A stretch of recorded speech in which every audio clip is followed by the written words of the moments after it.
First up, we've got Whose Pooh Is This? This is a new series. It is about poo, if the title didn't give it away. I am not personally a big scatological fan of this type of humor, but it's grabbed me anyway because it's got a really irreverent but appropriate sense of humor with a lot of fascinating deep dives into poop of all kinds. There's a lot of animals featured in this one, and yes, they are in the act of pooping, which is admittedly kind of funny. I've learned more about dung beetles than I've ever wanted to. I have no regrets. A lot of zany humor, perfect amount of restraint, aimed at second graders, but I think that the accessibility to text could mean that a lot of grades around that range would find these wonderful. And they both release on April 1st, and they are translated from Korean and from the Korean manhwa. So this is the special title. This is the first in the Anne Lambelet's Marine Life Graphic Guide series. It's pretty darn cute. It features a character called Grimpy the Dumbo Octopus, and he takes readers on a really fantastic high energy exploration of the underwater world. You know, lots of fascinating creatures, lots of cephalopods, lots of other creatures that are really interesting and really depicted visually in an enticing fashion. And Grimpy is a wonderful, playful, kind of sometimes oblivious, but sometimes really smart tour guide. And there's lots of visual gigs, fast facts about animals. There is no opportunity in this book for readers to become disengaged. It's controlled and measured in its flow, and it's really lovely like that. I think a lot of publishers have tried to do books like this where there's like a fictional character walking readers through a non-fictional environment. I don't think it's been done this well before, and really took the graphic novel medium to its extreme to use all the tricks and all the fun visualization techniques and things to really integrate those two aspects of the book. It's perfect for, I would say, anybody in elementary school aimed at second and third graders.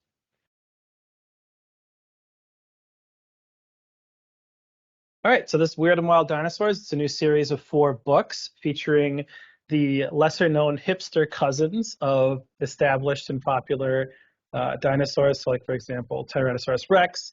The lesser-known kind of, I guess you'd call him like a colleague, would be Meraxes gigas. And they are a slightly smaller but equally ferocious version of the T-Rex with its own interesting little quirks and characteristics. And this series has a very low text load, very appealing visuals, high production value, very short but to the point, very informative, showing lots of interesting depictions of these various dinosaurs that most kids are not going to know, but are going to be fascinated to read about because of that fact.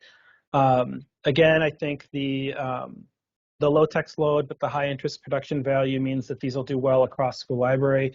And I have to say I'm on Team Meraxes gigas. I had no idea it was that interesting. And fun fact, it was discovered in 2022, and it was named after one of the dragons in George R.R. Martin's Game of Thrones / Song of Ice and Fire series.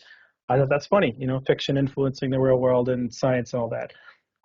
They come out on January 1st as a group of 4. And this is a brand new series of 6 books called The Giants. It's translated from French by Montana Kane, who's a very well-respected translator. The 6-book series each features either 1 or 2 characters as the central driving force behind the narrative, so they're very character-driven. And each of these characters make little appearances in the other books, so for the attentive readers, they will be able to see little plot elements, hints in previous books when they go back and forth. It really invites, not to mention Game of Thrones again, but it invites a lot of rereads to kind of pick up on the stuff you might have missed, and it's really character driven. So all of these characters end up meeting in the 6th book, which is a little bit longer, a couple, 30 more pages, give or take, and it wraps up the whole series in a nice unexpected but really satisfying bow tie, like a nice conclusion. The first one is called Aaron and Urso, and it is probably my second favorite of the series, but great.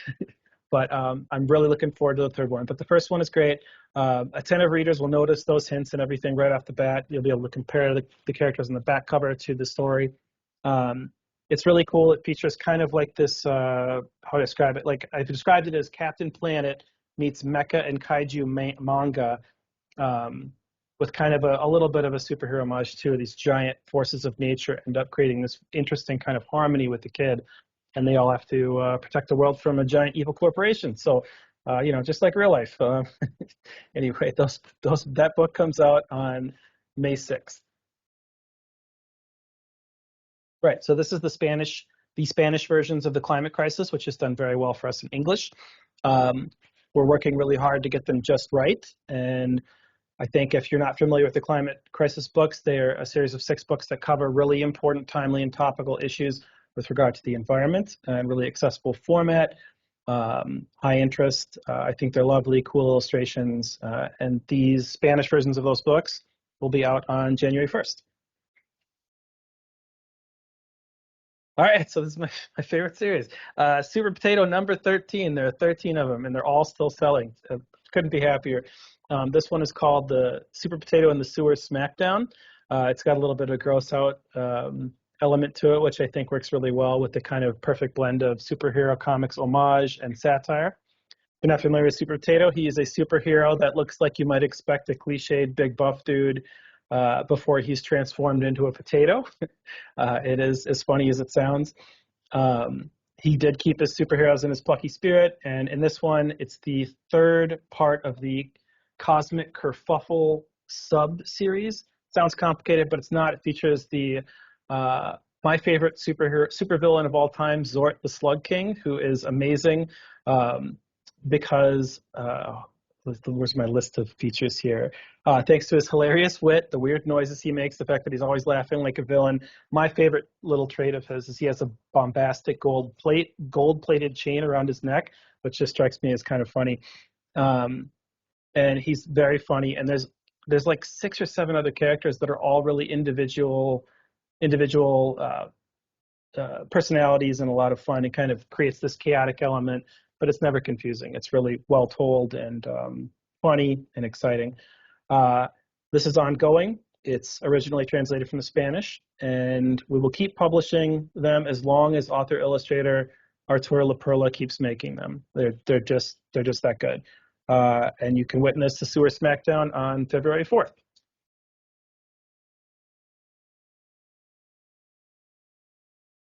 All right, so this is book 7 and 8 in the Robot Maker series. Again, these are translated by Gloria Ohae from Korean into English, and they were originally manhwa in South Korea. They are a really perfect balance of fiction and nonfiction. I think it's really hard to find that kind of balance. These do it very well.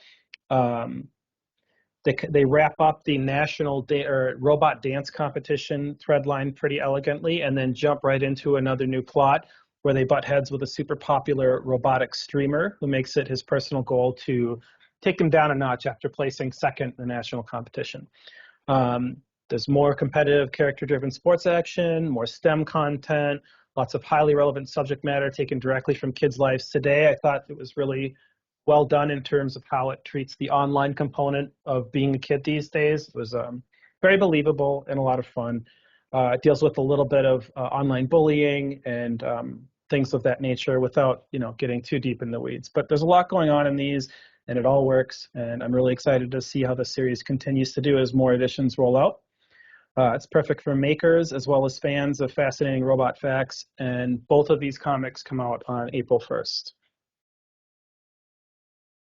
All right, so this is another series translated from Korean by Gloria Ohae. It is Mystery Science Detectives number 2. The title is Case of the Bloody Statue. First book was about fungus and fungi and flora and fauna. This one is about, and I hope I'm not ruining the surprise, but these statues outside of this quote-unquote haunted mansion have red bloody tears coming out of their eyes, which is intense and fun, and the kids go to explore it as these little budding detectives that they are.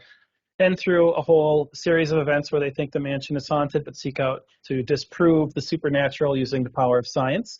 They also find out that the tears are a result of corrosion. And then those kinds of themes are explained very lucidly and with informational intermatter spreads where it kind of goes over things and has photos and everything. It's, again, a really elegant balance of nonfiction and fiction, although compared to Robot Makers, Mystery Science Detectives is more indexing on the fiction side, but I think that the non-fictional information that is presented is just as interesting and just as lucidly presented. Yeah, it's an exceedingly clever series, a really cool blend of science and eerie detective fiction. and it is available on February 4th. All right, and this is probably the one I'm most excited about. It's called Magda Intergalactic Chef is the series, and this is the first book in that series. It's titled The Big Tournament. This is middle grade. It's about 152, 160 pages, and it is translated from the French by Anne-Marie Bollinger. Now, it's a series of 3 longer comics, perfect for upper middle graders, perfect for lower middle graders. It really does walk that line very well. I imagine quite a few teens are going to be into this too. 12-year-old Magda was born on this moon called Azuki, and it has incredible plant life. She has a gift for inventing unique and delicious dishes on the fly, almost intuitively, and it gets her a lot of attention, and to the point where she is entered into an intergalactic cooking competition.